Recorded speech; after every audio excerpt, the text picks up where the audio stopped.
Chapter 3 Wild Ride. The Pistons do it right. I made news right away in Detroit. The day I signed my contract, I hyperventilated and had to see the team doctor. I guess I wasn't always as cool as I am now. I was sick during the week leading up to that first day in Detroit, and I don't really remember exactly what happened that day or why. I do know I was very excited about being there. I had finally achieved something I worked so hard to achieve, and combined with being sick, I guess, I just got overwhelmed and hyperventilated. This is just what Chuck Daly and the Pistons management expected of me. They saw a kid who wanted to make it bad. They saw a wild, crazy young guy coming from nowhere who would do anything to have a career in the league. They weren't sure how good I would be right away, but they knew they had someone who would dive on the floor, throw his body everywhere, do whatever the team needed. Detroit was the perfect place for me then. I was a raw player, full of wild energy, and Chuck Daly was a teacher. I used to call him God, and mean it. One time we were playing in Utah in a game that was on national television, and one of the broadcasters asked me about Daly. I said, "He's God. G-O-D, God." The next day, it was in USA Today. I started calling him God all the time after that. When I was in San Antonio, I called Bob Hill Boner. You can probably guess that I didn't feel the same way about Bob Hill as I did Chuck Daly. Chuck Daly and the Pistons gave me a shot. They felt the team was coming together with a bunch of veterans and badass inside players, and they figured they might as well give me a chance. My style fit in well with what they were trying to do, and if it worked out, it could be great for both sides. The Pistons could have another piece to a championship puzzle, and I could finish my wild ride from nowhere. The NBA was like this new world for me. I was very immature, and I'd never seen a stage even close to this big. I had some money, women, you name it. The door was open. I won't say I didn't experience what was out there. I spent money. I slept with women around the league, but I always kept my mind on the game. I was always looking for a way to give myself that edge, to put my mind back to the times when I was suffering and needed to rely on myself just to survive. I didn't want to get too hung up on all the possibilities out there and forget that I was there, what I was there to do, play the fucking game. I didn't play much my rookie year. I sat on the bench trying to keep all the energy inside. That killed me. I played in 77 of the 82 games, but I averaged only 15 minutes a game. Those 5 minutes I didn't play at all drove me nuts. When I got out on the floor, I was wild. I wanted to do everything at once and show them I needed to play. I did need to play, but I needed to play because I was going batshit sitting on the bench. Chuck Daly liked me right off, and he always told me my time would come. I think he liked seeing a guy who was just so fresh, who wasn't some top dog college player, unwilling to work and expecting everything handed to his ass on a silver platter. He always told me to keep my head together and everything would work out. That was a great team to learn from. When I was a rookie, Rick Mahorn told me, "I'm going to teach you how it's done, bro." Those guys had the right attitude, and they saw I had something they needed. I was physical like Mahorn and Lambier, but I was faster than shit and could guard anybody in the league. I was like a new product, something the NBA had never seen before. After my rookie year, I decided I need to do something to make a spot for myself in the league. I saw a lot of guys who sat at the end of the bench for a couple of years, never doing anything to stand out, then end up getting tossed out of the league. After everything I had gone through to get there, there was no way in hell I was going to let it slip away without putting up a fight. I figure I made it to the league the hard way, so why not stay in it the hard way too? The hard way in the NBA is through defense and rebounding. The two things guys would rather not do. There's not a guy in the league, besides me, who doesn't want to score. That's why nobody can believe me. I don't want to score. I was playing Adrian Dantley every day in practice, and I set out to make his life miserable. I was going to shut him down if it meant dying out there on the practice floor. I shut him down a few times, then he'd score on me. It went like that for a while, but then I realized I was shutting him down a lot more than he was scoring. In the middle of my second season, Dantley hurt his ankle, and Daly put me into the starting lineup. We were over 500 when Dantley went down, but we took off with me in the lineup. Of the first 24 games I started, we won 20. We just beat people up. And Daly played me all over the court. I played the small forward mostly, but he put me inside against the power forwards and outside against the tough shooting guards. Whenever we needed defense, that's where I was. I think it was during that stretch that people of Detroit started getting into the phenomenon of the worm. It was pretty amazing for me to see that nickname that I'd been given as a little kid for the way I wiggled when I played pinball splashed across headlines in the Detroit papers. The people were into what I was giving them because it was so fresh and exciting. They knew basketball and they appreciated my style. I looked to score some that year. It was my career high, 11.6 per game year. But there were still times when I'd get an offensive rebound and dribble all the way out beyond the three-point line and give the damn thing to Isaiah. I started to become a star in that town just by being the way I was. It was natural. It was the way I played in college, so I didn't see it as anything different. But people like to see someone rise up and make it. They feel they have more of a connection to that person. I was up for all of it. The media loved me because I would give them whatever they wanted. I would say wild shit. Whatever came to mind, and they started hanging out by my locker after games, even if I didn't do anything in the game. Mitch Albom, a columnist from the Detroit Free Press, used to come over to my house and play music with me. I played the drums and he played the piano. With the Pistons and Chuck Daly, it was enough that I was playing the game the way that I knew how. All out. All the time. That's the way I still play. Daly appreciated that, and so did the people of Detroit.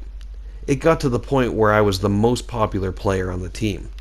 I wasn't flashy like Isaiah, but I gave them the blood, sweat, and tears they wanted.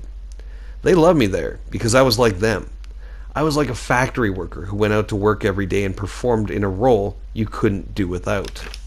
Those people would go to work and maybe put bolts on a car door, but if you asked them what they did for a living, they'd tell you they made cars. Not tighten bolts, built cars. With me, I didn't just rebound or hustle my ass off, I won basketball games. When I first got to Detroit before our championship run, things were bad in the city. Auto factories were closing and a lot of people were out of work. It was totally horrible and depressing in Detroit back in 1986 and 87. Sometimes I think people take sports too seriously, but I do believe we did some good for that city. When we started winning, the whole aura of the place picked up with us. They had a team, bro, and they were proud of us. Things started happening there, and I don't know if we had anything to do with it, but I know it happened at the same time. We played the game the right way. We had everything, just everything. To win in the NBA during that time period, when the league was at its all-out best, you had to be damn good. We were. This was the best time for the NBA, with Magic and Larry Bird leading the way. We were right there. We won 2 titles in a row, something the Celtics didn't do. We played hard, physical basketball. That became our trademark as the Bad Boys. We beat people's ass, as simple as that. But we could finesse people too. We could beat you with any tactic there was, and nothing we did was cheap. David Stern and other people around the league think I'm a threat to the game because I play dirty. But the problem isn't me. I'm doing the same things we did with the Pistons back then, only it's not accepted now like it used to be. The NBA decided to promote us as the Bad Boys, and now 6 or 7 years later it's not cool to play like that. The difference isn't me, it's the league. They've discouraged the kind of badass basketball that we played because they think it's dirty. It isn't. It's good basketball. And the game would be better if these young guys could be convinced to put their balls on the line, like we did back then. They're all too worried about dunks and scoring to play with that style, though. We would target players to stop on other teams.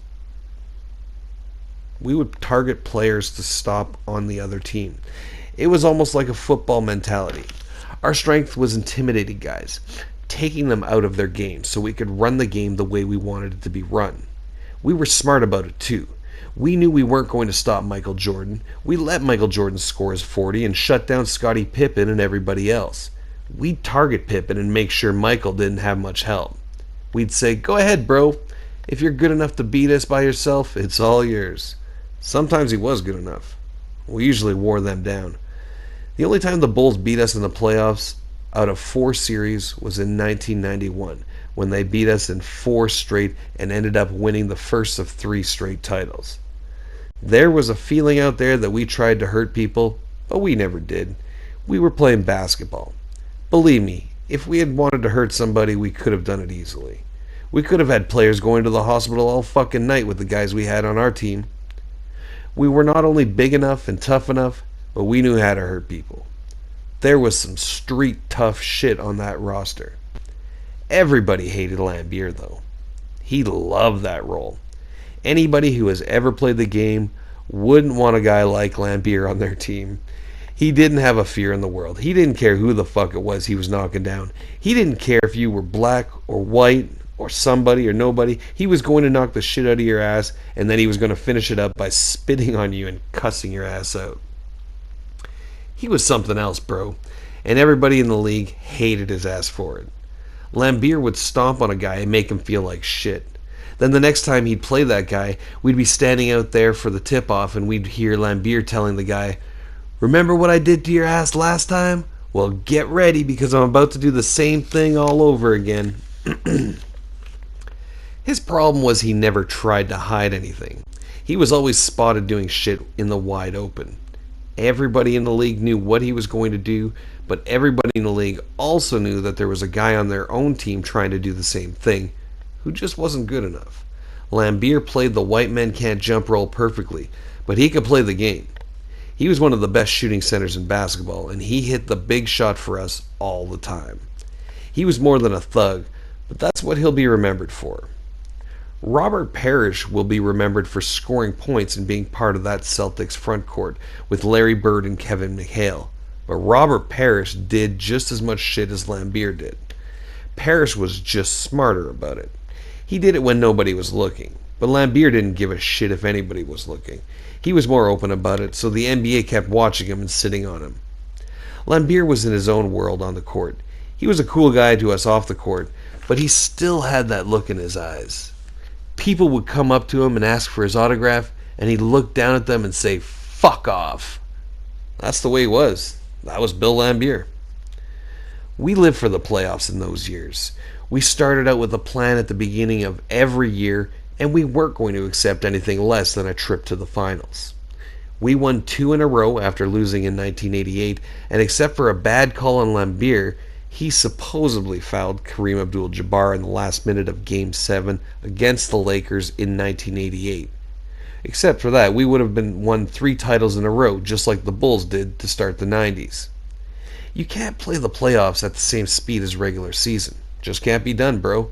Everything tightens up in the playoffs, and the physical teams have a huge edge. We were built for the playoffs with that front line of me, Adrian Dantley, Lambier, and Mayhorn. That first year, 1988, we set out to beat the Celtics in the Eastern Conference Finals. We'd lost to them 7 games in the Eastern Conference Finals my rookie year, and we took so much shit in Boston Garden during that series that we came to camp the next year with one thought: beat Boston. It almost didn't matter what we got after that, just so we got them. We did too. We beat them in 6 games to pretty much end their run of dominance in the Eastern Conference. The next 2 years, it was Chicago and a whole new set of problems for us to overcome. As good as those Celtics teams were, the main thing everybody will remember in 20 years is Larry Bird. I think I got to know Larry Bird's game as well as better than anyone in the league during those years, and he was a challenge. Whenever Bird comes up, race comes up.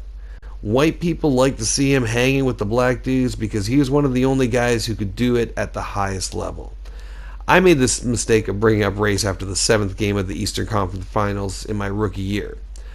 I'll get more into this later when I talk about race, but here's the basics. After the Celtics beat us, everyone was talking about Bird, and I said I thought he was overrated because he was white. I brought it up first, But Isaiah agreed, and the whole thing just exploded. Isaiah and Larry had this little press conference in Boston after that series. They sat up there, and Isaiah told everyone it was a big misunderstanding. He said all the Pistons had the greatest respect for Larry, which was true. Bird just kind of sat there and accepted the apology. I started one. I started the thing, and then I went home to the Riches in Oklahoma to read my hate mail. The next year again in the Eastern Conference Finals, I was on Bird the whole series. There were guys I could intimidate with my eyes or by getting in their ass and not letting them move, but Bird wasn't one of them. Taking him on was like playing a computer game. You had to try to get into his mind and anticipate what he was going to do next. That was the hardest part, because he was always thinking way ahead of everybody on the floor. The only thing to do was to get used to him. Watch tapes, watch him closely on the floor, and try to beat him to the spot. We played them enough that I started to get used to him, but it was never comfortable. Even though he wasn't fast and he didn't go much out for fancy dunks or anything like that, Bird was one of the few white guys who could play what people call the black game. I respected Larry. I respected anybody who can go out and kick my ass, and he did it often enough. I would respect him as long as the game was on, but afterward, no way. I'd walk off the floor thinking, I've got to go kick his ass next time. I don't think Larry respected me at the beginning. He talked shit his whole career, but I remember him during the first Eastern Conference Finals. He was talking so much, it was like everybody got used to it. He was mostly asking anybody who was guarding him. He was mostly asking everybody who was guarding him. He'd be looking around like he couldn't see me standing there. Oh, and he'd ask guys on both teams, "Who's guarding me?" Sometimes he'd ask me. Oh. Later, I gotta go back and watch those games. Later, Larry respected me. He had to, bro. I started stopping him just about every time he had the ball. He would never say anything to me then. He kept his mouth shut then, bro. He would never give me the satisfaction of knowing I was getting the best of him. Just like I never let him know that he was getting the best of me. Our goal the year we beat the Celtics was reached. We were in the finals. After that, we didn't have a plan. Back then, we always thought the Eastern Conference was the tough part. We'd have a tough series against Washington or Chicago, then have to face the Celtics. The Lakers had it easier getting to the finals, and they were waiting for us. It was almost like we went into that series saying, "Here you go. We're going to give you this series, and next year we're going to come back here and kick your ass." It was hard. It was hard to win a finals when you hadn't been there before. The intensity went up and up. The sad thing is, we could have won that series in '87. We were up by 3 points with 40 seconds to go in Game 7, and Kareem missed a shot.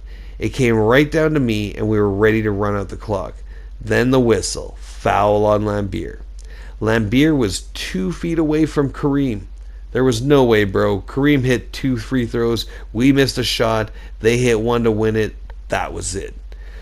They were running all over the place, hugging each other, and we were motherfucking the referees and throwing shit around the locker room. I try not to get into the one-on-one battles on the court. Some guys live for that. The back and forth firing into somebody's face, but that's not for me. I'm not going to try and get you back, so what's it matter? I'm just going to let you score. I'll give you a break when you come back on defense. A lot of players back then started to think about me first and what they had to do second. Scottie Pippen was that way. I would get into their minds, and before the game they'd be thinking, "Oh fuck, I might only get 10 or 12 points this game." I'd go out of the game, and when I came back in, I always made sure to look the guy right in the eyes. I could see the look on their faces. It said, "Oh shit, here comes this crazy son of a bitch again." They could see the expression on my face and my body movements, and they didn't want to come into contact with me at all. They wanted nothing to do with me. I was too different, too weird. You could just see it. One time, Darrell Walker of the Washington Bullets got so pissed off at me that he tried to kick me. Then he tried to spit on me. I had given him a little shot here and there, and he decided he was going to retaliate that way. I was eating this up. This is what I live for. His spit missed me, though, and that was the only bad part. I wanted him to hit me, right there on the court. I told him, If you're going to spit at me, make sure you hit me in the face. Don't be wasting my time. I don't care. Spit on me. Yell at me. Kick me. Whatever you do to me is going to pump me up more. The worse you do, the more I like it. I loved going out there and shutting down the pretty boys of the NBA. I shut down just about everybody who thought they were a badass. Clyde Drexler, Dominique Wilkins, Bird, Pippen. I love to see the smooth, styling players get taken out of their game. I don't give a shit out there. I run around and throw my body on the floor and do whatever the team needs. I used to look at the guy I was guarding and think, fuck this. I just decided something. You ain't getting shit. They might come away with their 20 points or so, but the deal was I was always there at the end to stop them from getting the game winner. That's what I was known for. I might get in trouble early in the game for being too aggressive, but what I wanted was this, to set a tone for the rest of the game, so when it came down to that last second shot, they were thinking about me instead of their job. The Eastern Conference was a war, and it didn't get any easier when Boston started to fade out. Chicago was coming on at that same time, so we had another badass team to beat to get into the finals. Chicago was a mental thing. Trying to beat Jordan, just thinking about it, could wear you out. We beat them in 6 games to go to the finals in 1988 against the Lakers again. We swept the Lakers. We just kicked their ass. We were in the second stage of our goal, and we weren't going to go in and mess around this time. Just like we had a plan to beat the Celtics after we lost in the Eastern Conference Finals my rookie year. We had a plan to beat the Lakers. We had that title won in training camp of that year. Winning was the greatest, bro. When we won that first title, it was hard to describe what I felt for that team. I already knew Chuck Daly was the greatest, but the way that team came together was unbelievable. We didn't always like each other off the court, but on the court, everything was cool. We were able to put it all aside and play the game the way it had to be played. You might have a problem with a guy on Tuesday morning, but on Tuesday night in the third quarter of a close game, that guy was your best friend. If you want to know why the teams in San Antonio couldn't do the same thing, your answer's right there. The Spurs couldn't put everything aside and just play the damn game. They didn't know how to do that. We had a big parade, and after we won the title, and the city was crazy. If we had won in San Antonio, I wouldn't have gone to that parade. I would have just gone on my Harley and disappeared after that game. I didn't feel enough of a part of that team to just celebrate. Those things are for the people of the city. I think the Portland team we played to win our second championship was another team that was never ready to win. They just went into that series like they didn't know they had to win. They went in without knowing it was now or never. We got lucky in Detroit because we were good enough to come back and make up for losing to the Lakers. These guys from Portland didn't realize they were playing a team that was a lot hungrier. The Trailblazers got there twice in 90 and 92 and came away with nothing. You accomplished something getting there, bro, but you gotta come away with something. If I was on that Portland team, we would have won at least one of those series. With that kind of talent, Clyde Drexler, Jerome Kersey, Kevin Ducksworth, Buck Williams, there's no way in hell we would have lost 2 in a row. With me, they would have known how to win. They didn't know the mind game. They didn't have any type of plan. Their only plan was, we lost. We got to get back there. That was their idea of a plan.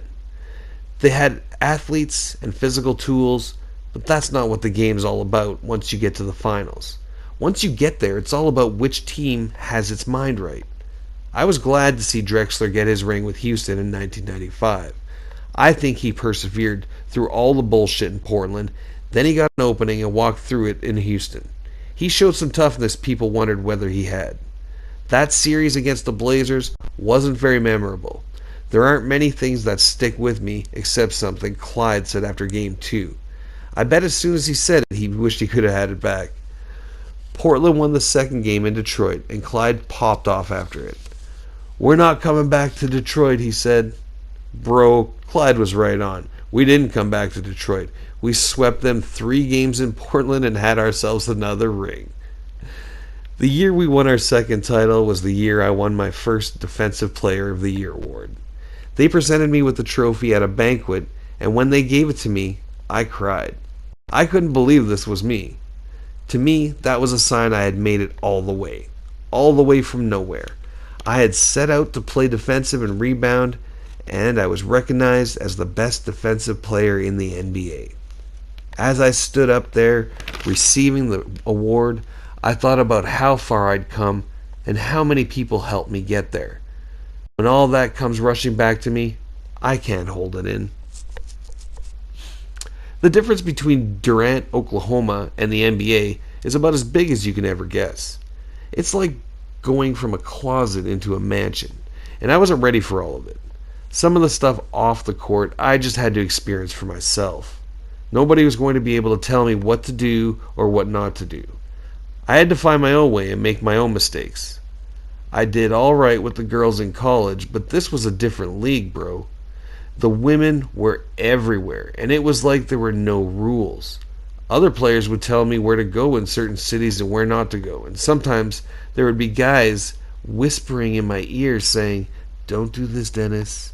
Be careful." The thing was, I didn't know there were that many people out there trying to take advantage of someone just because he's got a little power and a little money. It wasn't just women trying to take advantage of me either.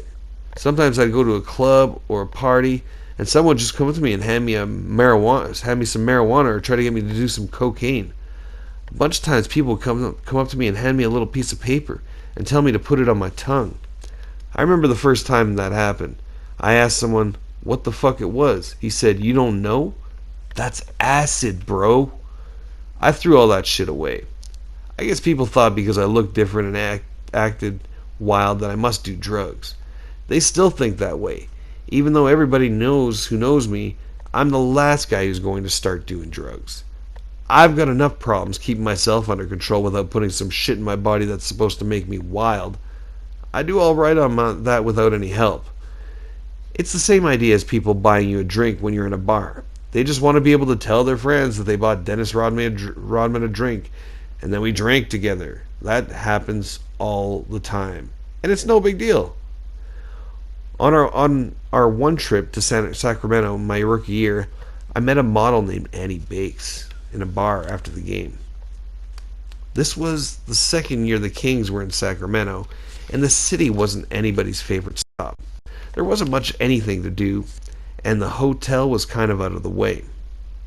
But there were 3 bars right near the hotel where all the players and, of course, all the women used to hang out after the games.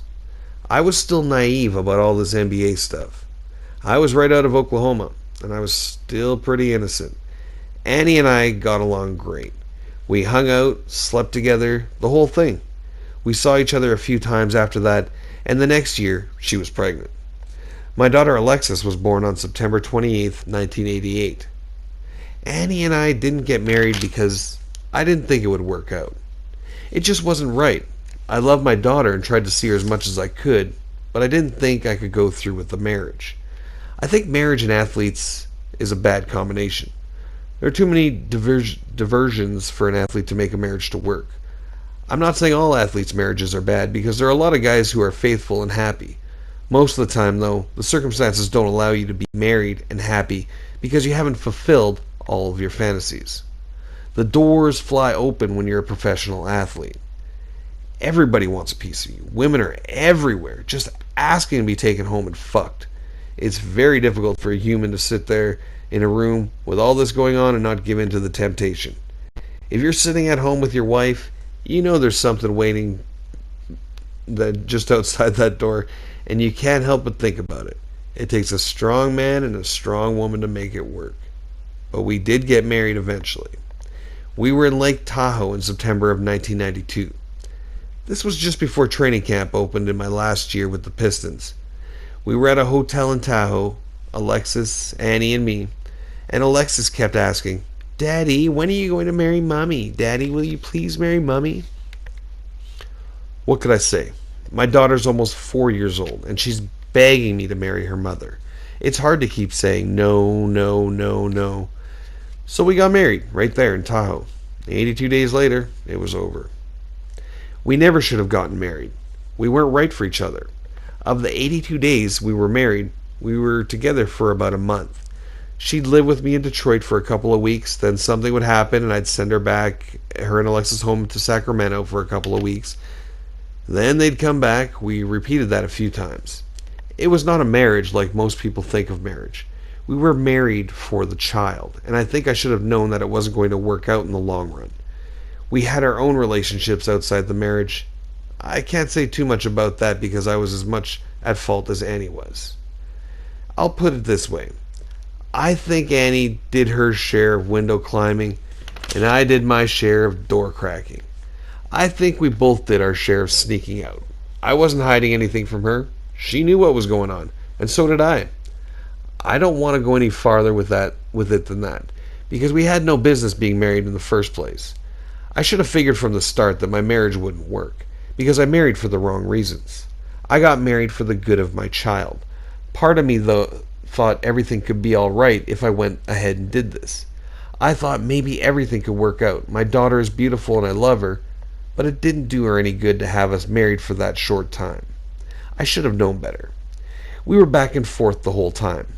I felt Annie was trying to turn my daughter against me by talking me down in front of her. I thought the baby was being taught to have a bad outlook on her father, and I couldn't say anything because I knew it wouldn't do any good. All kids take their mother's side. That's just human nature. It got worse after we were divorced. What could I do then? She had the baby and I was left out in the cold. It was doomed from the start, and I'm sorry for both of us. You do crazy things for the kids you love, and that was probably the craziest thing I did. We already had our own lives, so it was hard to try and put them together and make them work. The divorce came during the season, and it helped to make that whole season a mess. It was already bad because Chuck Daly was gone, and the team was starting to fall apart. I just couldn't take any more shit. It was one of the hardest years for me because everything seemed to hit me all at once. I wasn't seeing my daughter as much as I wanted. Annie was back in Sacramento, and I was traveling around with a basketball team that didn't seem to care anymore. The things Annie and I went through were typical things that divorced people go through all the time. She was doing what I thought were crazy things. She refused to let me see Alexis. She said she was going to leave and go to Europe and never let me see my daughter. Even when I did get to see Alexis, it was hard. Things were so strained between me and Annie that it was tough for us to be together, even when it was for Alexis. That year, for the first time, I couldn't even escape my problems through basketball. A lot of people back then wanted to say I self-destructed because of Annie, but that's wrong. There's no way in hell any problems I had after our relationship ended had anything to do with Alexis and not Annie, or had to do with Alexis and not Annie. I wouldn't let a woman destroy my life or distract me from what I'm doing. Annie could go off and marry another man and it wouldn't matter to me, as long as I still get to be with my daughter. Everything that happened that last year in Detroit, all the depression I was feeling, all the supposedly self-destructive things I did, were all about basketball. I was rebelling against a lot of stuff that went on after they broke up our championship team. I would never turn my back on people who helped me. And what I was doing then was turning my back on people who were destroying that franchise, such as Billy McKinley, who took over as general manager after Jack McCloskey left. McKinney had a lot to do with Chuck Daly leaving. When Daly left, I think he took some of me with him. I couldn't take it when they fired him. I respect Chuck Daly more than anyone in the league, and it killed me to have to play the last year there without him. The way he was treated his last 3 years there wasn't right. He had a 1-year contract every year, even when we were winning back-to-back titles. His money wasn't even guaranteed. I saw how this business works by watching how they treated Chuck Daly. McKinney and the other people in Detroit did a lot of terrible things to Chuck Daly that nobody will ever know about. I know, because I was there for 7 years, but I don't think it's my place to say anything. Daly and I used to talk about it all the time when he was coach, but I almost never said a word to Ron Rothstein, who took over for Daly. It was a messed up year, and as the season went along, it got nothing but worse. Our great team just vanished. Rick Mahorn was gone after the 88-89 season. James Edwards and Vinnie Johnson left after the 90-91 season. John Sally was traded after the 91-92 season. Lambier was still around, but he wasn't playing much. The only guys who were still there were Isaiah, Joe Dumars, and me. I could see it coming, though. I was next. McCloskey, the man who had drafted me, was gone. Even the trainer was gone. Everybody was either gone or leaving. And the thing was, they didn't have any players to replace the guys who left. I had contract problems too. I had signed a 6-year, $10 million contract before the 1990-91 season, and since then I'd become an all-star and the league's best rebounder, while the salaries had skyrocketed for the newest players. Management told me they understood the situation and would take care of me, but they went back on that when things went bad during that awful season. I decided right then, this was a cold-hearted business. With everything else going on in my life, all I was asking for was somebody to appreciate what I'd done and pay me in line with the production. I realized there was no loyalty, no commitment, no anything. I would have stayed in Detroit my whole career if the others had stayed too. Because that didn't happen, I wanted out. I felt I got left behind in a foxhole. For the first time, I felt more like a commodity than a person. Chuck Daly wouldn't have let it happen like that, but new people didn't know how to take me. Story of my life. When it comes to management types, I got the feeling I had to do what they said or I'd be gone. I took a stand. I told them the nature of the business was bullshit, and I asked for a trade. My reward for that was a trip to San Antonio and 2 more years of lies.